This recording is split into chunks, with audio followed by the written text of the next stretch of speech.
Hello guys, welcome back to my channel. Welcome to today's video. Today we are going to be talking about Colourpop's It's a Mood makeup palette. So this is, well, it was their latest makeup palette, but I just saw today that they are releasing a new makeup palette. So I'm falling behind, guys. I'm falling behind, but I hope you guys still want to hear my opinion on It's a Mood. It's their like 4-time makeup palette, and I feel a little weird today because I feel like I'm just not matching at all. Like I'm not. Like my eye look is so intense, it's so glam, it's so grungy. But my outfit is very cottagecore, but I wanted to like match the blue with my top, and I didn't have any other like blue top to go with this. And then usually I am matching the palette, but the palette is like peach. So I feel like I'm having an identity crisis right now. I just don't know what's going on. But anyway, I feel like this palette has been getting a lot of hype. We're going to talk about it today. I have my review, my thoughts on the palette. I got comparisons, I have swatches, and then also 3 looks. So if you're interested in any of that, then please continue watching. Alright, so this is It's a Mood, one of their latest makeup palettes. It comes with 30 shades, and this is $35 US. It has a range from mattes to metallics. We also do have some pressed glitters in here as well, but I think you do get a fairly good range. And when I first saw this palette, honestly, I know I say this all the time, like every time I talk about my first impressions on a lot of palettes, I'm always not so excited just because Colourpop has done so much. It is hard to get excited about every single color story, especially being like a Colourpop reviewer. Like I review almost every collection they come out with, which is a lot, you know. And I do have a lot of their palettes. Sometimes their color stories just don't excite me, but when I do get to play with them, and I just love makeup, so obviously I always have fun and I really do enjoy everything. And I think with this palette, what I like the most and what stands out to me is how this palette is kind of set up in row by rows or column by column. So in the first row, it's sort of like this rustic, warm vibe that I love, perfect for the fall time.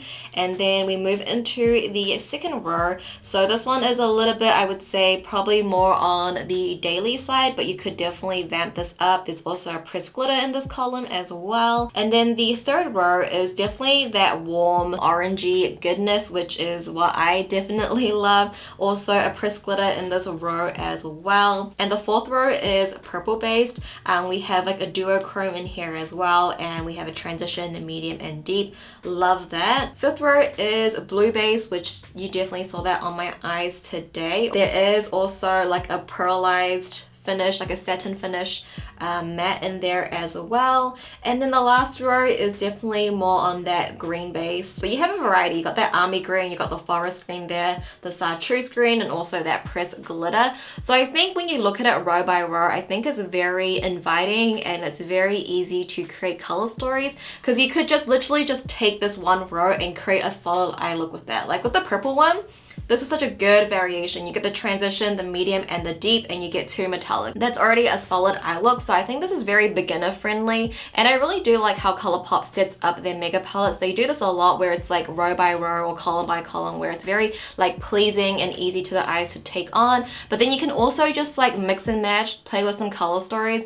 I will say in my 3 looks, I did keep them pretty monochromatic. I didn't really do any interesting color stories. They were all like pretty monochromatic. I really stuck to the columns, but there's always an option for you, and I think this palette really does give you a lot of fall vibes from different spectrums. So on one side you get that very warm, rustic pumpkin spice latte. I've never tried a pumpkin spice latte. I don't think I like it. I don't like coffee. You get that side, that really warm, rustic autumn leaves tones, but then you also get like this other side where it's very jewel toned and very grungy, like a different aspect of autumn, you know, like, so I think you do get a really great variation. I think maybe the only downside is the pressed glitters, which I actually haven't even swatched as I'm filming right now. Obviously you guys will see it in the overlays, but I didn't use them in my looks either. I just didn't, I don't know.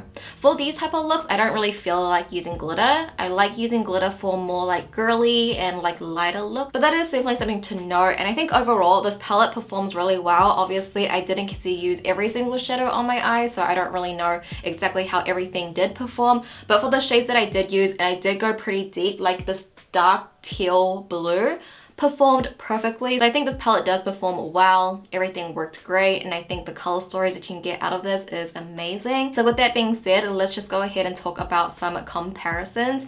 I know there has already been a lot of comparisons floating around on Instagram about this palette. I think the most popular ones are So Jaded and At Forest Sight, which are two collab palettes, and I recently did a review on the Plush Like Me collection, and this was a really big comparison palette to that smaller palette. So I think if you missed out on any of these palettes, or if you are a fan of mega palettes because of the value, it's more worth it, or you missed out on some previous collections, then I think this is definitely a good option. But if you do have a lot of Colourpop palettes in your collection, then this is definitely not necessary. However, I do think it is a really great palette. I love the looks that I created from it, and I really do want to play with this more. So hopefully my comparisons are helpful, and that can help you decide if you would want to purchase this palette or not. But I personally do like it. I don't know how much use I would personally get out of it. Like, although I love the color stories, I love the looks, I really do like smaller palettes. I don't lean towards mega palettes so often, but still happy to have this in my collection. It is a beautiful palette. So I'll leave it at that, and let's go ahead and move into my 3 looks.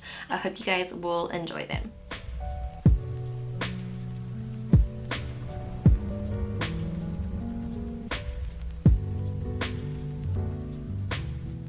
So to get started with the first look, I'm going to start off with the shade Everywhere, and this is going to be our transition shadow, and I'm going to place this everywhere. So straight into my crease using windshield wiping motions, blending that up towards my brow bone and also towards the outer corners. And we're also going to take this onto our lower lash line as well, just sweeping that from the outer corner right to the inner corner. I love this shade. I think it's such a perfect transition shadow, and I think you guys know that I really love a really light peachy mid-tone type of shade as my transition, so I really love this shade. And next I'm going to move into the shade Fascination, and I'm going to start packing this one on at the outer corners of my eyes, just stamping it on at the outer corner first, and then I'll slowly blend that up into the crease, but not overtaking the transition shadow. And Fascination is a pretty deep shadow. It is pigmented, so I am just only dipping in once really and just working with what's already on my brush and blending with that.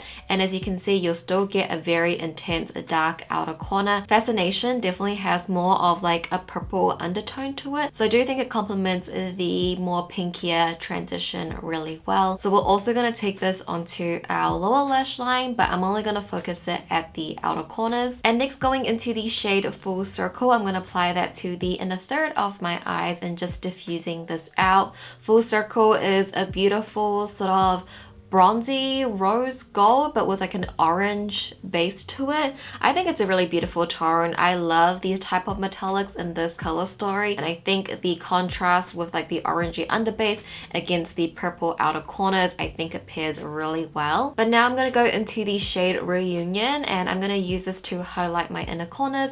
I'll also take that into the inner third on my bottom lash line as well. Reunion is a really beautiful, it has like a light salmon undertone to it, but it is very bright, such a great inner corner highlight, and again fits this eye look and the color story perfectly. But now moving on to eyeliner, I'm taking my brown eyeliner from Cosmetics to create the base of my wing. I then will go into the shade Ideal from the palette to help smoke and smudge that wing out. As you guys always know, I'm always smoking out my wing, so of course I had to do this. I will take the cream gel liner from Colourpop in the shade Honeydew to tightline my entire bottom waterline just to open up our eyes. And then lastly, applying my false lashes. Today I'm wearing Fairy Dust from Doe Lashes. And this, you guys, is the first look completed. It's definitely a Judy look that you could create from this palette.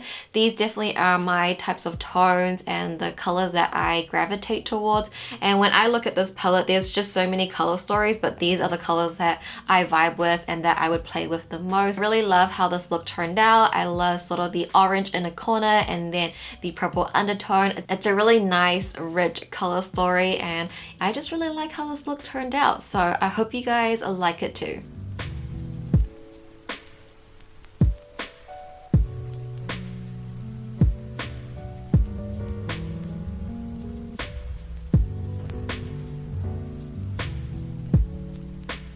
And now onto the second look, I'm going to be focusing on the purple rose. So we're going to go in with the shade Nightcall as our transition shadow. I'm just going to work that straight into my crease using windshield wiping motions. I'm also going to take this onto my lids as well. This is really just going to act as our base color. So we're also going to take that onto our lower lash line as well, just sweeping that from the outer corner right to the inner corner. Next, I'm going into the shade Echoes with an angled brush, and I'm going to stamp that on at the outer corners of my eyes in the shape that I would create my wing. And I'm just going to build from this. The angled brush that I'm working with is a little bit thicker, which is what I want because I want to create this like sort of smoky outer V effect. So just taking Echoes on that angled brush and creating my wing. And then for that outer V, at the tip of that wing, I'm going to turn it to the side and connect it into my crease. I hope that makes sense. So I'm also going to take this onto my lower lash line as well, again aligning with that wing. And now I'm going to go into the shade Had to Be on a very thin paintbrush, and I'm just going to align the darker purple along the base of this outer V that we created. This is just going to enhance that outer corner a little bit more and make it a little bit deeper. It's going to give that gradient as well. So just taking a little bit of this on a really thin brush to give more definition. I'm now going to go ahead and take the shade Thunder, and I'm going to apply this pretty much inside of that outer V that we created. So technically all over my lid space, and Thunder is a really beautiful duochrome, and I think just using this technique really highlights that duochrome effect. And I feel like using Thunder really brought the entire look together. So I am cheating just a little bit. I took my Cosmetics Dewy eyeshadow in the shade Luna to highlight my inner corners, just because I felt like there wasn't like a metallic inner corner highlight that would match this look from the palette. So I just took Luna, which is one of my favorites. I'm now going to go ahead and tightline my bottom waterline. I'm using the Creme Gel Liner from Colourpop in the shade Best O. I think it matches the look perfectly. I use this to tightline my upper waterline as well. And then lastly, just popping on my false lashes. Today I'm wearing the Iconic Lights from House of Lashes. And this, you guys, is the second look completed. I love how the look turned out. I love that duochrome Thunder shade all over my lid. I think it's so pretty. This technique is something I don't do so often, but I definitely think I want to do it a little bit more because I just love how simple it is to create, but it looks like you took a lot of time to do it, and I love those types of looks. So I hope you guys enjoyed this second look as well.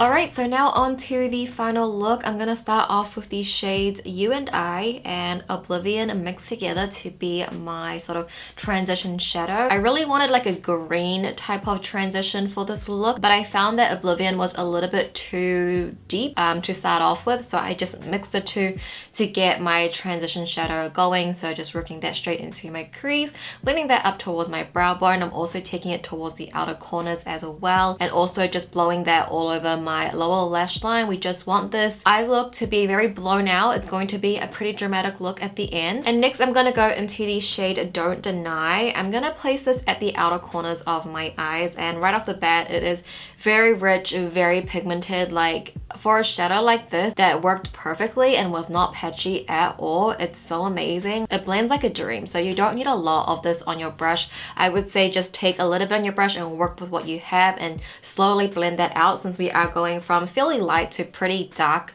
drastically. So just taking a little bit, take your time, pack it on, blend it out. I'm also going to take this onto my lower lash line as well. I'm just going to stamp that at the outer corner. And then going into the shade Self Control, I'm going to be doing exactly the same thing, just packing that on at the outer corners of my eyes and also at the lower lash line. Self Control, honestly, I don't think it made too much of a difference. There is little specks of glitters in there. You don't see that on the eyes, and I don't think it really added too much depth to the eye look, but I just did it anyway, just to get all the drama we could. Now I'm going to go ahead ahead and take my Louise eyeshadow base, and I'm going to use this to cut out my crease. I feel like it's been a while since I've used this product. I haven't done a full-on cut crease in a long time, so really excited to do this. So what I like to do is take a very small brush and stamp that onto the inner third of my lid, and then I'll kind of take this past the natural fold of my crease, so that way when I do look up, you still can see the shadow peeping through, and that way there'll be no transfer. I then will go in with a thin paintbrush to really carve out that crease line and make it super sharp. And then taking a pencil brush with the shade Don't Deny, I'm gonna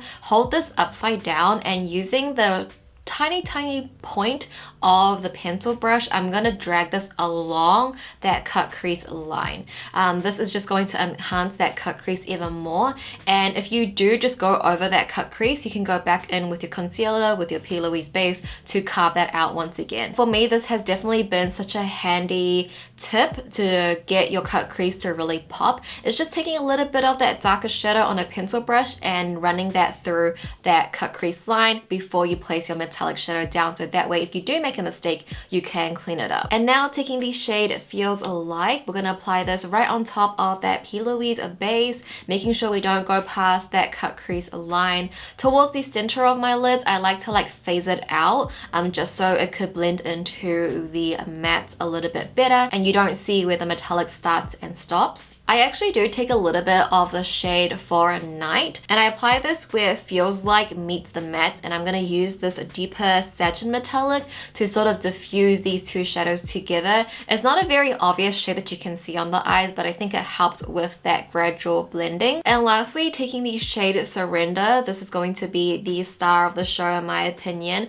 We're going to use this as our inner corner highlight. So I like to use really micro circular motions in my inner corner to get this blended out and into the shade Thunder and blend it into that cut crease. I also take this onto my lower lash line as well at the inner third, just to really enhance that inner corner highlight with this sort of chartreuse yellowy lime gold. It's really complementary to all of the blues that we used. And now just taking my black liquid liner to create my wing, I will go in with a matte black eyeshadow to help smudge, smoke, and extend that wing out. I am going pretty dramatic for this look. I like to go a little bit more dramatic when I do cut creases. And then I'll also be taking the cream gel liner from Colourpop in the shade Sub-Zero to tightline my bottom waterline. And I feel like this was just the finishing touch to this look. But the actual finishing touch is popping on my false lashes. Today I'm wearing Honey from Petite Cosmetics. Alright you guys, so this is the final look completed. Probably my favorite. Maybe it's just because I haven't done a half cut crease in a very long time. And I'm just remembering how much I love doing this technique. It's just so much fun and it's just so glam, and I love that. So expect more half cut creases in the future, because I think I got my cut crease mojo back. But I really do love this look. I love the color combo with the teals and that lime green gold in the inner corners. I think this look really came together. Alright you guys, so those were my 3 looks. Let me know which look out of the 3 was your favorite down below. Like I said earlier, I think this look 3 would have to be my favorite. And if you guys did enjoy this video and you found it helpful, if you could, please give the video a thumbs up for me. I'd appreciate it so much. But with that being said, you guys, that is going to conclude today's video. Thank you guys so much for watching as always. I love you so much, and I'll see you in my next video. Bye!